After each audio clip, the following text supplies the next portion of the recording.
Are you exhausted by internal battles over injustices you can't control? You may be fighting holy wars without knowing it. I'm Gary Trosclair, psychotherapist, Jungian psychoanalyst, and author of the Healthy Compulsive Project book, blog, and podcast. Today I'll explain how resentment pulls us into these holy wars, how we can let go of them, and how we can redirect that intense energy towards what actually matters. Something was bothering me recently that I didn't want to let go of. It seemed like it just wouldn't be right to move on and forget about it. What I meant by just wouldn't be right in this circumstance wasn't about right angles or symmetry. I felt that someone had done something that just wasn't right. As is often the case with people with obsessive-compulsive personality, I felt I needed to stand up for the principle of the thing. It was part of the epic battle between order and chaos. But the real problem was my insistence on having justice when it was out of my control. It was one battle in my ongoing holy war against injustice. Each of us who has obsessive-compulsive personality tendencies has our own holy wars, the issues we'll die on the hill for. In this case, the primary one for me was fairness. These holy wars are not always obvious. It's like a secret police agency set up to spot and stop rule breakers. These guys are on a crusade, but they're not wearing uniforms. I offer this episode as help for those of you whose minds are cluttered with endless shoulds. Shoulds not only for yourself, but for the rest of the world as well. We need to learn to let go of ineffective communal resentment. And just a hint where this is going, the real battle is against that constant wave of negativity inside of you, not the sloppiness, laziness, and deceit inevitably found in the world out there. Let's get to know the old battle and the new battle. The old battle, challenging wrongs in the world in your head.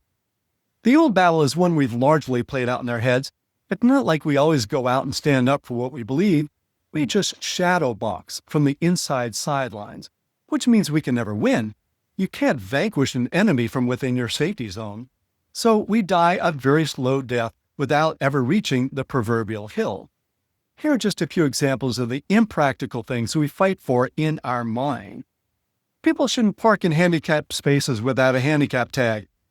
People shouldn't park themselves in doorways when other people are trying to get by. Companies should not deceive or manipulate customers through sales pitches. Customer service should not keep us on hold for 32 minutes.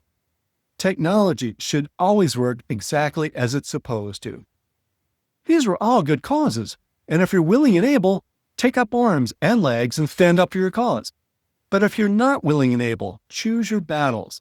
Are you willing to die psychologically in these hills?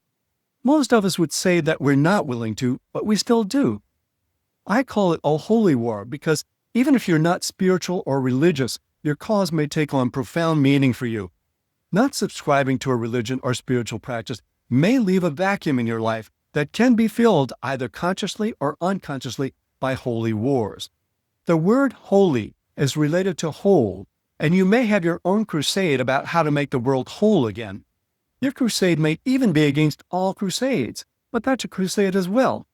It probably feels like something that's not only fervently important to you, but also something you have a responsibility to stand up for. I'm down for that. I'm up for it too. But whichever direction you choose, it's a total waste to fight it just in your head. The new battle. Letting go of resentment and standing up for meaning. In the new battle, we redirect the energy we previously put into unrealistic crusades toward realistic and meaningful crusades. The goal is to substitute productive causes for inevitable folly. Winning the new battle requires us to see that it's not a particular should or circumstance we're up against, but the persistent habit of thinking that we just can't rest until justice is served. Before we can choose between realistic and unrealistic battles, we need to admit that crusades are something we take on habitually and for reasons neither obvious nor wise. It's characterological, not circumstantial, and it's characterized by promiscuous negativity. But checking the old attitude may leave a vacuum, and that's a good thing, because there should have been something else better there all along. In fact, the old resentments and holy wars may just have been substitutes for the realistic battles that match our values, and those aren't always so easy to wage. Problem is, sometimes it seems like we're actually fighting the holy war, but we're really just shadowboxing.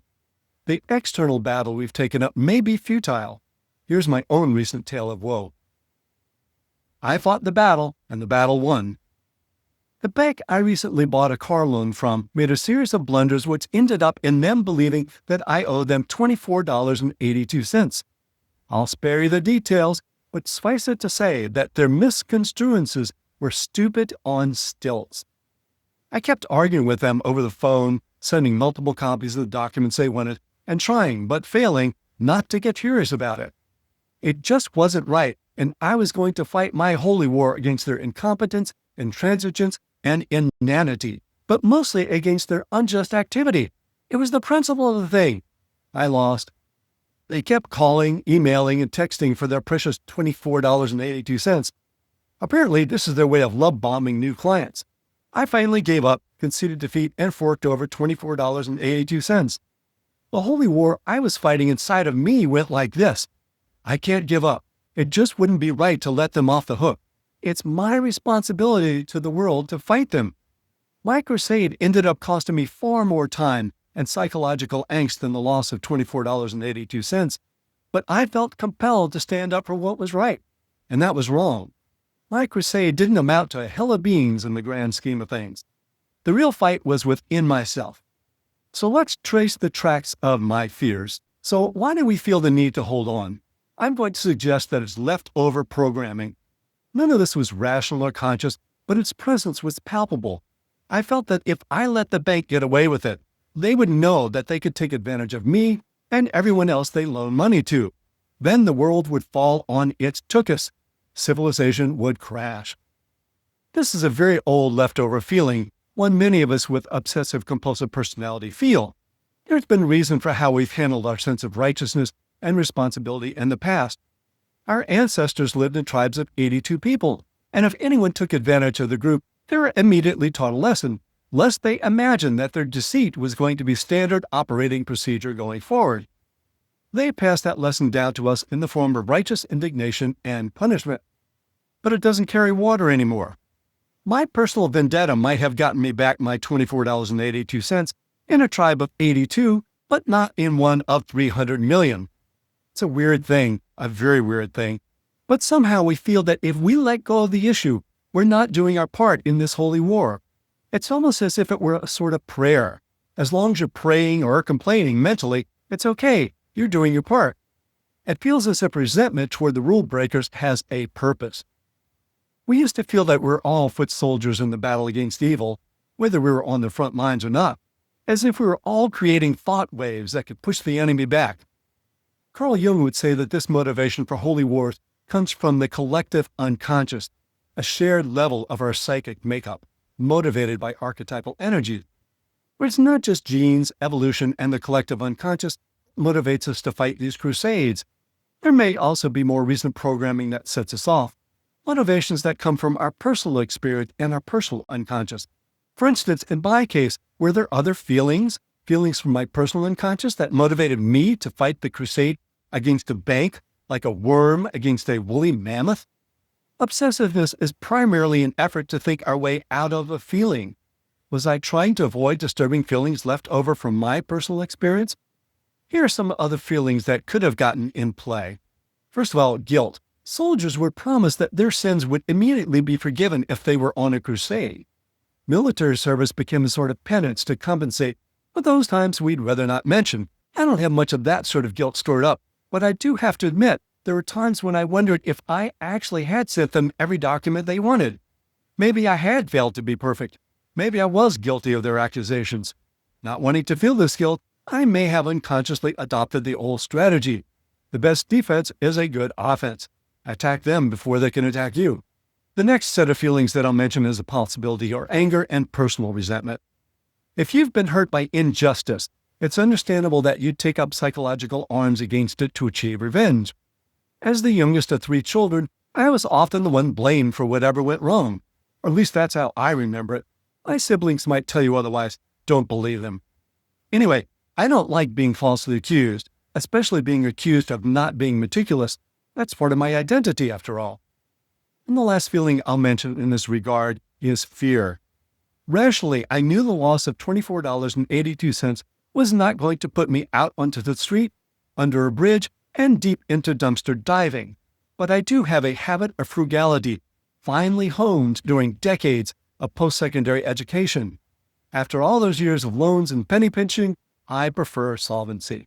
While it's possible that any of these three motivations were also at play, the one that felt strongest to me in this case was the collective layer, the feeling that we're all supposed to fight injustice whenever we see it. I should be contributing my voice to the roar of communal resentment. It's an important motivation for many of us, but one that often gets stuck in the on position for far too long. Now we're going to talk about letting go of resentment and changing directions. Here are 4 steps to help you stop taking too much responsibility for futile battles.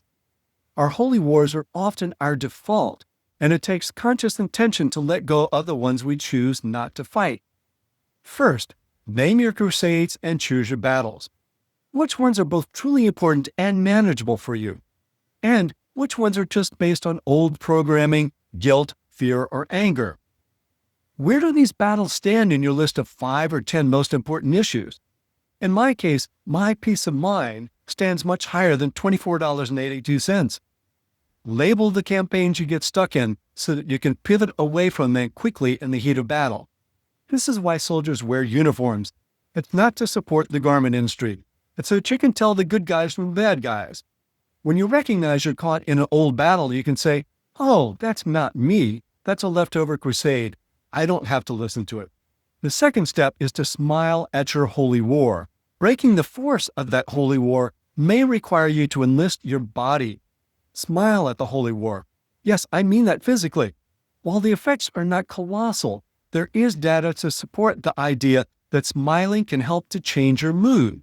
Your nervous system reacts to what the body does. When you smile, it can activate the parasympathetic nervous system, which functions like the brakes of your psychological car. Allow the corners of your mouth and the edges of your eyes to break into a beam, grin, or even a sneer. Then exhale like you really mean it, like you're really letting go. These 2 physical actions together can interrupt the pull of a negative thought. Third step, tell the habitual holy war goodbye. Imagine you had signed a document committing yourself to this holy war. Rip it up like a draft card, throw it in the river, and watch it float downstream. We'll all be just fine without the crusade. Remember that learning to let go is more important than any particular holy war you've been fighting. And finally, number 4, actively turn your attention to something higher on your list of values, something you can stand up for in real life. I have crusades that are more meaningful to me than setting banks straight. These are issues I can put my energy into, like helping people not get caught up in obsessive-compulsive campaigns and not taking responsibility for things that are out of their control. That's a crusade I can fight for. If this episode is helpful to you, check out episode 13, The 10 Commandments of the Obsessive-Compulsive Personality. You might find that interesting. And for those of you heading out for some summer rest and relaxation, check out episode 7, How to Survive Your Vacation. Our responsibility complexes don't take time off when we do. It's a good time to practice dismissing them. You can find transcripts of this podcast with links to research sources and lots more at the Healthy Compulsive blog, www.thehealthycompulsive.com. If you'd like to subscribe to the Healthy Compulsive podcast, hit that subscribe button. And for a thorough guide to cultivating the positive potential of the compulsive personality, find my book on Amazon, The Healthy Compulsive: Healing Obsessive-Compulsive Personality Disorder and Taking the Wheel of the Driven Personality. And if you find any of these helpful, let others know by leaving a review. Till next time, enjoy the drive.